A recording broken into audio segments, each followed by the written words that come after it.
ഉണക്കമീൻ ഉണങ്ങാനിട്ടേക്കുന്നു. ഈ ഉണക്കമീനല്ലല്ലോ അല്ലേ, പച്ചമീൻ ഉണക്കാൻ വേണ്ടിയിട്ടേക്ക്, ഉണക്കമീനാക്കാൻ വേണ്ടിയിട്ട്. അത് എന്നെ കാണുമ്പോൾ ചിലപ്പോൾ പറന്നു പോകുന്നേ. ഇത് ഉണക്കാനിട്ടേക്കുന്നിടത്ത് കാക്കയും പരുന്തും എല്ലാം ഉണ്ട് കേട്ടോ. ഇവിടെ ഒരു പരുന്താശാനിരുന്ന് പെരുന്തീറ്റയാണ്. ഇത് താനൂര് ഹാർബറാണ്.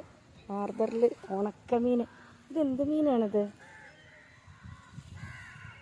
പച്ചമീൻ ഉണക്കാനിട്ടിരിക്കുന്നേ കാണുന്നത്. ഇത് മൊത്തം ഈ